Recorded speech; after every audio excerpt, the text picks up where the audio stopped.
Assalamualaikum warahmatullahi wabarakatuh.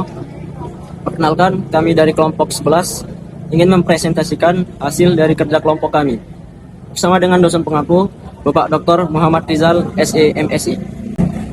Baik, seperti kata pepatah, tak kenal maka tak sayang. Maka izinkanlah kami memperkenalkan diri. Saya Satria Ramadana Syaputra selaku pemateri 1. Kemudian ada teman kami Aulia Haki Hervandani selaku pemateri 2. Kemudian ada teman kami Yazdan Galih Prayoga selaku pemateri 3. Dan yang terakhir ada Daniel Stephen Franciscus Manau selaku pemateri 4. Baik, kita masuk ke materi yang pertama, yaitu definisi hukum perdagangan internasional. Hukum perdagangan internasional adalah seperangkat aturan dan prinsip yang mengatur hubungan dagang antara negara yang satu dengan negara lainnya, termasuk di dalamnya peraturan mengenai ekspor dan impor, penyelesaian sengketa dagang, tarif bea masuk, perlindungan hak kekayaan intelektual, serta perjanjian dagang bilateral dan multilateral antara negara yang satu dengan negara lainnya. Dalam transaksi perdagangan internasional, para pihak bebas menentukan hukum mana yang berlaku, pengadilan mana yang berwenang, atau apakah sengketa akan diselesaikan melalui arbitrase. Jika tidak ada kesepakatan, digunakanlah yang namanya asas the most characteristic connection, yaitu hukum dari pihak yang dianggap melakukan kewajiban paling penting dalam kontrak. Dengan adanya pilihan hukum, pengadilan dan arbitrase, para pihak mendapatkan kepastian sekaligus perlindungan hukum dalam menjalankan kerjasama dagang. Dalam jual beli internasional, terdapat 3 bentuk hubungan ekonomi. Yang pertama, terjadinya pertukaran output atau hasil yang diperoleh suatu negara dengan negara lain yang telah menjalin kerjasama. Yang kedua, terbentuknya hubungan ekonomi dalam bentuk hutang piutang yang terjadi antar negara. Dan yang ketiga, terjadinya pertukaran aliran produksi maupun pertukaran sarana produksi. Menurut partisipannya, perdagangan internasional dapat dibedakan menjadi 3 jenis, yaitu perdagangan internasional bilateral, perdagangan internasional regional, dan perdagangan internasional multilateral. Perdagangan internasional bilateral adalah hubungan dagang antar dua negara yang menetapkan kesepakatan untuk menukar barang dan jasa, seringkali dengan mengurangi atau menghilangkan tarif, serta hambatan lainnya untuk mendorong perdagangan dan investasi antar kedua negara tersebut. Sementara perdagangan internasional regional adalah jenis perdagangan yang dilakukan oleh beberapa negara yang berada dalam satu kawasan geografis tertentu atau wilayah berdekatan untuk saling meningkatkan perdagangan dan investasi, serta memperkuat posisi tawar-menawar mereka di kancah global. Tiga, yaitu perdagangan multilateral. Perdagangan multilateral adalah perjanjian atau mekanisme transaksi perdagangan yang melibatkan 3 negara atau lebih. Perjanjian multilateral bertujuan untuk mengurangi atau menghapus hambatan perdagangan, seperti tarif dan kuota, di antara banyak negara secara bersamaan. Menurut bentuknya, perdagangan internasional dibedakan menjadi beberapa jenis, yaitu ekspor dan impor, konsinyasi, package deal, dan border crossing. Ekspor adalah kegiatan menjual atau mengeluarkan produk dari dalam negeri ke luar negeri. Sedangkan impor adalah kebalikan dari ekspor, yaitu kegiatan membeli atau memasukkan produk dari luar negeri ke dalam negeri. Kemudian ada konsinyasi. Konsinyasi adalah sistem penjualan dengan cara penitipan barang dari pemilik atau konsinyor kepada pihak lain atau konsinyi untuk dijualkan kembali. Hak kepemilikan barang tetap berada di tangan konsinyor hingga barang tersebut dibeli oleh konsumen akhir. Pihak konsinyi bertindak sebagai agen atau pedagang perantara yang akan mendapatkan komisi dari hasil penjualan barang tersebut. Kemudian ada package deal. Package deal adalah kesepakatan perdagangan internasional di mana beberapa item atau transaksi harus diselesaikan secara bersamaan. Sedangkan border crossing adalah jenis perdagangan internasional yang dilakukan di wilayah perbatasan antar dua negara berdasarkan perjanjian atau kesepakatan tertentu. Tujuannya adalah untuk mempermudah penduduk daerah perbatasan dalam memenuhi kebutuhan sehari-hari mereka melalui kegiatan jual beli lintas batas darat dan lintas batas laut. Menyelesaikan persoalan dalam hukum jual beli internasional, karena umumnya ada 2 negara yang terlibat dalam hal jual beli internasional di mana hukum dari negara-negara tersebut saling berbeda satu sama lain, maka persoalan-persoalan hukum antara negara yang terlibat tidak dapat dihindari. Hukum berusaha menyelesaikan persoalan-persoalan tersebut dengan cara sebagai berikut. Yang ke-1, dengan pembuatan konvensi-konvensi internasional. Penyelesaian dilakukan melalui kesepakatan bersama antar negara yang dituangkan dalam konvensi atau perjanjian internasional. Konvensi ini menjadi dasar hukum yang mengatur hubungan dan penyelesaian sengketa lintas negara secara beragam. 2. Penyelesaian lewat hukum perdata internasional. Penyelesaian sengketa dilakukan berdasarkan aturan hukum perdata yang berlaku secara internasional, yang mengatur hubungan hukum antar subjek hukum dari negara berbeda, termasuk ketentuan mengenai yurisdiksi dan hukum yang berlaku. 3. Penyelesaian lewat pengaturan para pihak dalam kontrak. Para pihak dalam kontrak secara langsung mengatur mekanisme penyelesaian sengketa melalui klausul kontrak, seperti memilih hukum yang berlaku, forum penyelesaian, atau metode alternatif seperti arbitrase. Pokok masalah yang sering timbul dalam jual beli internasional. A. Kekuatan hukum negosiasi.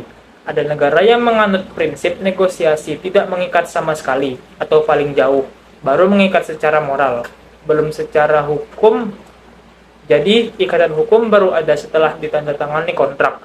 KUHP Perdata Indonesia pasal 1320 menganut prinsip seperti ini.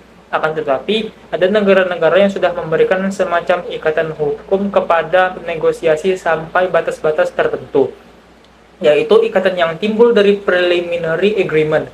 B. Akseptasi yang berbeda dengan tawaran. Pada tahap-tahap awal dari suatu kontrak, salah satu pihak melakukan penawaran atau offer dan pihak lain melakukan penerimaan atau acceptance terhadap penawaran tersebut. Karena berbagai alasan, sering terjadi apa yang ditawarkan ternyata tidak persis sama dengan penerimaan tawaran. Hukum Indonesia menganut prinsip bahwa jika ada perbedaan antara penawaran dengan penerimaan tawaran, maka kata sepakat belum terbentuk, sehingga kontrak dianggap tidak pernah ada. C. Pembatalan suatu tawaran. Jika sudah dilakukan suatu tawaran, misalnya tawaran untuk menjual dari penjual, ada negara yang menganggap tawaran tersebut bisa dibatalkan sebelum penerimaan tawaran dilakukan oleh pihak lawan, dengan alasan bahwa tawaran tersebut masih merupakan perbuatan sepihak yang dapat dibatalkan pula secara sepihak. D. Perlu tidaknya suatu consideration. Suatu consideration merupakan prestasi dari pihak lawan sebagai akibat adanya prestasi dari pihak yang melakukan penawaran kontrak. Jika dalam 241 hal jual beli di mana pihak yang bersangkutan melakukan tawaran adalah pihak penjual, maka yang merupakan consideration adalah harga barang yang harus dibayar oleh pihak pembeli. Hukum dari negara-negara yang berlaku common law umumnya mensyaratkan adanya unsur consideration ini, meskipun pemberlakuannya semakin lama semakin luntur. Tetapi hukum dari negara-negara yang berlaku sistem Eropa kontinental seperti Indonesia tidak mengakui prinsip consideration ini. E. Keharusan kontrak tertulis. Kemajuan teknologi dewasa ini menyebabkan dalam berkontrak, orang tidak selamanya menggunakan kontrak tertulis yang ditandatangani di kedua belah pihak. Bahkan, dewasa ini penggunaan faksimiles, telepon, atau internet sudah semakin sering digunakan dalam melakukan jual beli. Seperti negara Indonesia yang memang tidak mengharuskan kontrak jual beli dilakukan secara tertulis, seperti jual beli dengan harga di atas harga tertentu. E. Waktu dianggap tercapai kata sepakat. Waktu dianggap sudah tercapainya kata sepakat juga berbeda dari satu negara ke negara lainnya. Bahkan banyak negara yang sama sekali tidak jelas hukumnya tentang hal tersebut. Nah, kita masuk ke materi yang selanjutnya, yaitu dasar hukum jual beli internasional. Yang pertama adalah ketentuan dalam kontrak tersebut. Nah, ini adalah prinsip paling utama ketika dua atau lebih perusahaan menjalin hubungan kontrak bisnis. Kenapa paling penting? Karena mereka punya hak untuk menentukan bagaimana kesepakatan mereka yang akan berlaku. Nah, pemilik perusahaan yang bersangkutan yang melakukan kontrak tadi punya hak untuk menentukan, contohnya pembagian keuntungan, cara menggaji karyawan mereka, atau cara menyelesaikan sengketa mereka jika ada masalah di kemudian hari. Nah, itu dia contohnya. Kemudian yang kedua adalah ketentuan dalam Undang-Undang Hukum Kontrak Nasional. Nah, walaupun tadi di prinsip pertama jika melakukan dua atau lebih perusahaan melakukan kontrak bisnis, tetapi mereka juga harus menaati hukum-hukum atau norma-norma yang berlaku di negara mereka melakukan perjanjian. Kita sebut saja contohnya perusahaan di Indonesia. Perusahaan Indofood melakukan kontrak kerjasama bisnis dengan perusahaan Wings. Nah, dalam kontrak tersebut, kita sebut saja salah satunya pembagian keuntungan 50-50%. Gaji karyawan sekian. Cara mereka mendistribusikan barang-barang mereka dengan pesawat contohnya. Tapi yang akan menjadi masalah jika mereka pertama menggaji karyawan dengan di bawah UMR, di bawah undang-undang yang berlaku di Indonesia. Yang kedua, jika mereka tidak membayar uang lembur dari para pekerja mereka. Yang ketiga, jika mereka tidak memberikan hari cuti atau hari libur kepada para pekerja mereka. Lalu yang ketiga adalah kebiasaan bisnis atau trade usage. Nah, kebiasaan bisnis ini adalah praktik yang lumrah dalam melakukan sebuah hubungan bisnis. Nah, contohnya itu dalam industri logam mulia. Jadi, misalnya perusahaan A dan perusahaan B melakukan hubungan bisnis dalam logam mulia, mereka sebenarnya tidak terlalu perlu mengkomunikasikan bagaimana caranya pengemasan, inspeksi, atau cara pengirimannya, karena mereka sudah akan paham bahwa logam mulia ini bentuknya begini. Cara pengirimannya harus dengan standar yang ada. Nah, begitu contohnya. Lalu yang keempat ada jurisprudensi. Nah, jadi jurisprudensi ini adalah putusan-putusan pengadilan atau arbitrase sebelumnya. Nah, di negara-negara yang menggunakan sistem hukum common law, jurisprudensi ini memiliki kekuatan yang mengikat.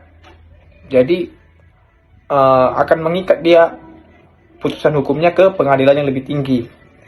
Nah, sementara itu di negara-negara yang menganut sistem hukum sipil atau civil law, seperti Indonesia salah satunya, jurisprudensi tidak memiliki kekuatan hukum yang mengikat, tetapi tetap memiliki nilai presiden jika diajukan ke tingkat yang lebih tinggi lagi.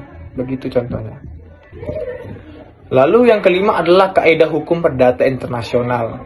Nah, ini salah satu faktor yang sangat penting. Karena sebelum melakukan sebuah kontrak bisnis antar negara atau internasional, mereka sudah harus menentukan mereka akan menggunakan pengaturan hukum yang mana nih, negara yang mana. Contohnya ketika negara Indonesia, perusahaan dari negara Indonesia melakukan kontrak bisnis dengan perusahaan dari negara Malaysia. Nah, sebelum melakukan teken kontrak, mereka sudah harus menentukan mereka menggunakan pengaturan hukum negara yang mana.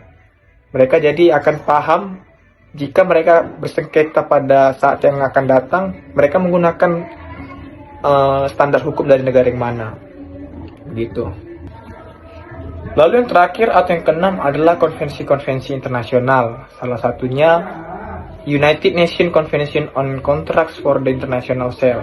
Jadi maksudnya adalah ketika negara-negara yang bergabung dalam organisasi yang tadi itu, United Nations Convention on Contract for the International Sale of Goods atau CISG, mereka tidak perlu lagi mengatur kontrak. Misalnya perusahaan dari Amerika melakukan kontrak dengan perusahaan dari Inggris. Nah, ternyata negara dari Amerika dan Inggris ini sudah bergabung dengan organisasi CISG. Nah, jadi mereka akan mengikuti standar dari CISG tadi, seperti misalnya hal-hal pokok tentang pembentukan kontrak, hak dan kewajiban para penyelenggara atau para pekerja, dan pemenuhan kewajiban dan lain-lain. Begitu. Nah, yang selanjutnya adalah pengaturan risiko dalam jual beli internasional. Yang pertama adalah risiko dapat diatur sendiri dalam kontrak yang bersangkutan. Nah, ini misalnya ketika dua perusahaan atau lebih menjalin sebuah kontrak bisnis. Nah, ketika sebelum melakukan kontrak, ada kesepakatan yang dilakukan oleh beberapa perusahaan tersebut untuk kalau kedepannya risiko ini terjadi, maka akan tanggung bersama-sama. Nah, segala resikonya akan tanggung bersama-sama, itu sesuai dengan kesepakatan bersama. Lalu yang kedua adalah resiko mengikuti kepemilikan. Nah, ini contohnya ketika ada satu perusahaan, kita sebut saja perusahaan A.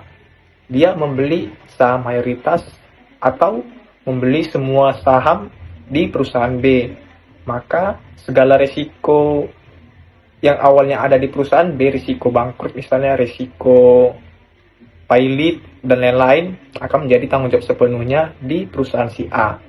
Lalu yang ketiga, resiko mengikuti pengaturan hukuman yang berlaku. Nah, ini artinya risiko ini mengikuti hukum negara mana. Contohnya, ketika ada dua perusahaan melakukan sebuah kontrak bisnis. Nah, perusahaan A ini berasal dari Brazil, perusahaan B berasal dari Amerika. Nah, sebelum melakukan teken kontrak, kedua perusahaan ini bisa bernegosiasi akan memakai kesepakatan hukum dari negara mana. Contohnya, kita bilang saja yang antara A dan B tadi, Brazil dan Amerika tadi. Mereka bersepakat bahwa ketika ada suatu masalah nanti, mereka akan menggunakan hukum dari negara Amerika. Begitu contohnya. Lalu yang keempat, risiko mengikuti prinsip reservasi kepemilikan. Nah, ini maksudnya adalah bahwa ada kalanya walaupun sudah dibeli, misalnya perusahaan A sudah membeli perusahaan B, tapi ada kalanya segala risikonya itu belum ditanggung oleh perusahaan si A. Karena apa? Karena misalnya contohnya belum lunas pembayarannya. Nah, begitu maksudnya. Lalu yang kelima, risiko mengikuti penyerahan benda. Nah, maksudnya ini adalah jika benda sudah diserahkan, misalnya perusahaan A membeli perusahaan B. Nah, segala benda atau uang yang ada di perusahaan B sudah diserahkan sepenuhnya ke perusahaan A. Maka segala resiko yang terjadi, resiko apapun yang terjadi ke depannya akan menjadi tanggung jawab sepenuhnya milik perusahaan si A. Selanjutnya adalah organisasi bisnis internasional. Yang pertama adalah WTO atau World Trade Organization. Nah, tujuan WTO itu yang pertama adalah membentuk sistem multilateral yang kuat yang mampu menangani berbagai masalah perdagangan di masa yang akan datang. Yang kedua, membentuk organisasi yang datang menyediakan forum negosiasi dalam masa transisi dari sistem lama ke sistem baru dan menangani masalah-masalah baru seperti perdagangan jasa, perdagangan, dan lingkungan. Lalu yang ketiga adalah meningkatkan status GATT menghadapi organisasi-organisasi internasional lain yang bertanggung jawab dalam hubungan ekonomi supaya GATT setara dengan IMF dan IBRD dalam membantu kegiatan ekonomi internasional. Lalu yang keempat adalah menjadikan GATT sebagai organisasi sentral dan penting yang bertanggung jawab mengatur perdagangan dan ekonomi negara-negara peserta. Lalu organisasi selanjutnya adalah GATT atau General Agreement on Traffic and Trade. Organisasi ini berdiri 1949. Tujuannya adalah untuk pertama meningkatkan taraf hidup umat manusia, yang kedua meningkatkan kesempatan kerja, ketiga meningkatkan pemanfaatan kekayaan alam dunia, dan yang keempat meningkatkan produksi dan tukar-menukar barang. Hukum perdagangan internasional penting untuk menciptakan kepastian, keadilan, dan keteraturan dalam bisnis lintas negara melalui dasar hukum seperti kontrak, undang-undang nasional, dan konvensi internasional misalnya CISG. Pelaku usaha dapat melindungi hak dan kewajiban mereka dalam transaksi global. Organisasi seperti WTO, IMF, dan World Bank juga berperan menjaga stabilitas dan keadilan perdagangan dunia. Bagi Indonesia, pemahaman hukum ini strategis untuk meningkatkan daya saing, melindungi kepentingan nasional, dan menghadapi tantangan global. Baiklah teman-teman, cukup sekian presentasi dari kami. Semoga apa yang kami jelaskan dapat bermanfaat dan dapat teman-teman lakukan sebagaimana mestinya. Kami mohon maaf jika ada yang kurang dari cara penyampaian, penjelasan, dan perkataan kami. Jika teman-teman ada saran, dapat disampaikan di kolom komentar. Kritik juga nggak apa-apa, tapi yang membangun. Atas perhatiannya, kami ucapkan terima kasih.